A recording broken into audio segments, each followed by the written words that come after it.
You can really delve into a personal character of a woman, and you can actually give even men a proper perspective on it. I even write it. Yeah, I mean, one of my problems is, and I'm gonna go with Supergirl in this because it's something everybody's watching, is stick with the comic books. Just hold on a second. Like,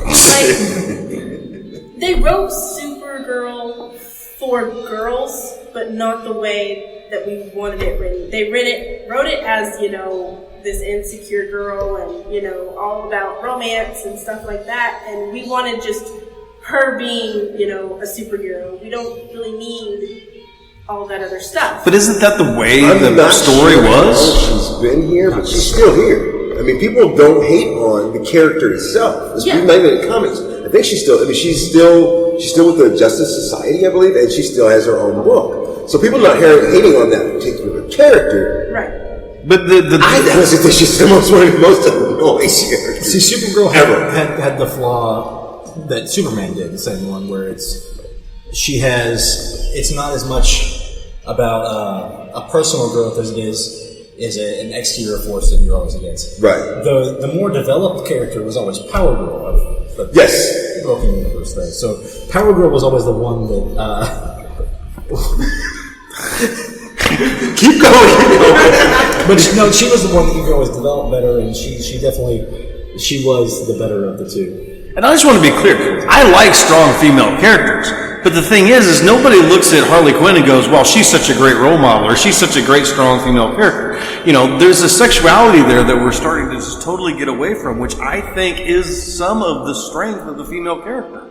And I don't want everybody to become a Supergirl in all of our stories. I would like, especially with Batwoman, to go back to a little bit more of a feminine, using that strength. I think that's just as powerful as anything else. See, and all I'm hearing from you, and this is just how my mind associates it, is the really strong Emma Frost. Yeah. Is what he's trying to say. Yeah. She had moments of absolute amazingness.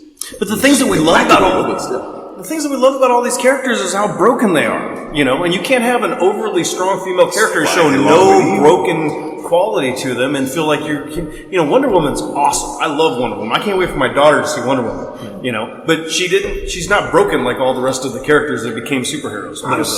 Her problem is not tragically flawed. She's just a stranger in a strange land. Yeah. And that's where her story all derives from. You can only do so much character-wise. It's like I said with Superman, it's you against an external force. Yes. And those stories can only go so far for so long before you're just repeating the same thing. You're so smart, Brandon. So here's my question, not to change the subject, because I like how this What's your show? You can change the subject where this is evolved, but I want to use that word.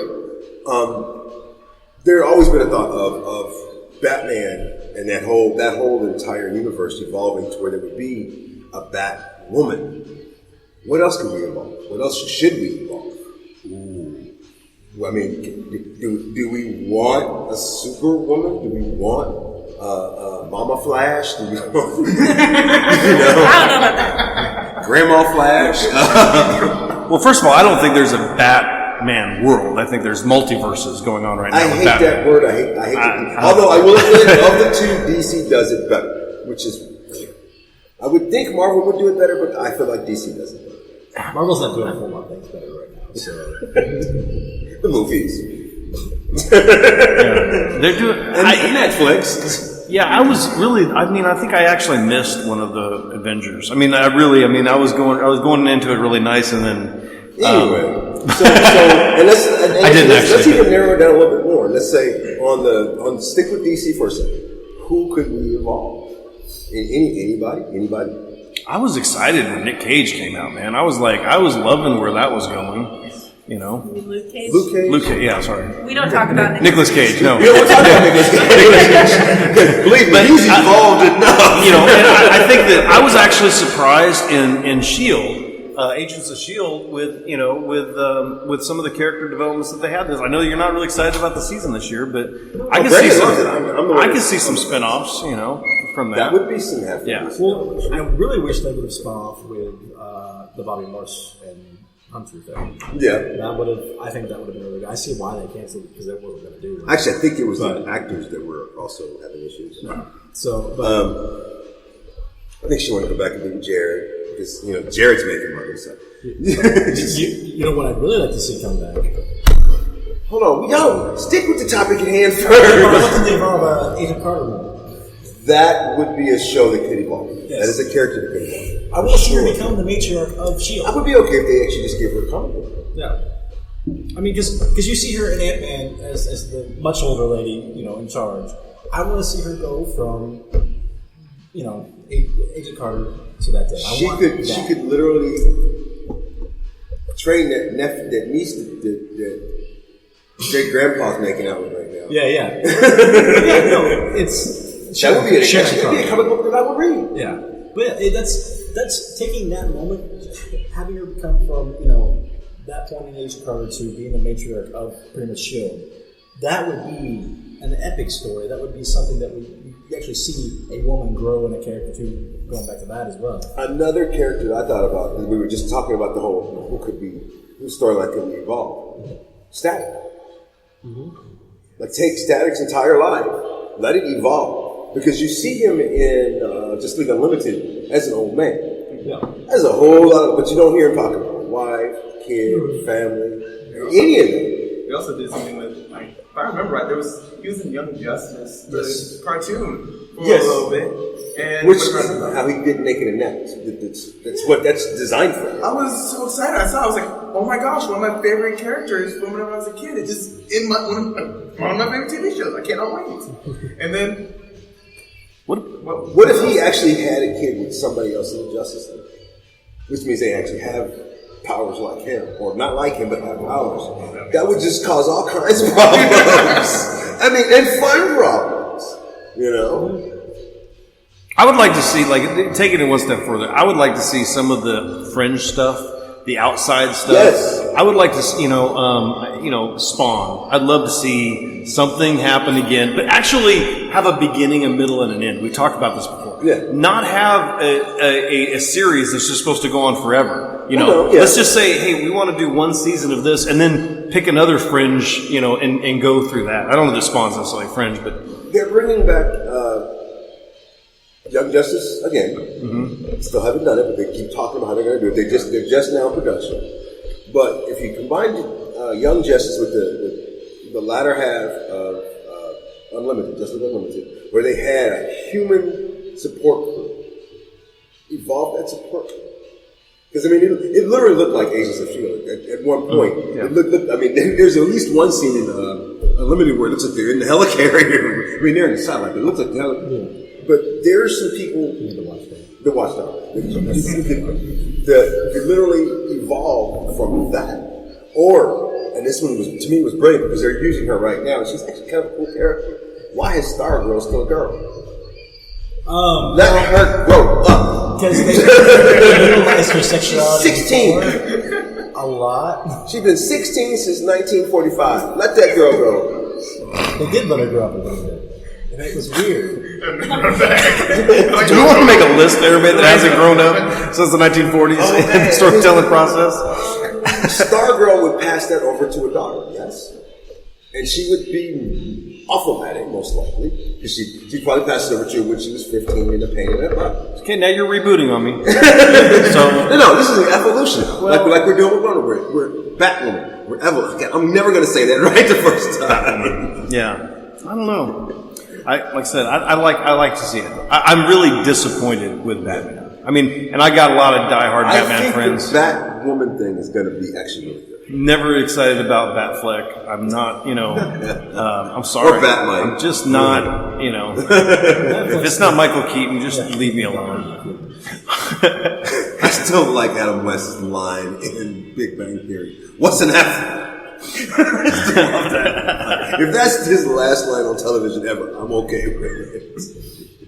I didn't mean it like that. Never mind. Anyway, folks, you've been listening. We're listening to Fanatics and the Fan. We are here out in Ozark with the crew from Arkvindicta. Brian, what is Arkvindicta? Arkvindicta. We've seen you at conventions. Y'all been compared to a biker gang, a cult. Bunch of weird folks that wear the same clothes. Yeah, it's all those things except for the biker gang thing.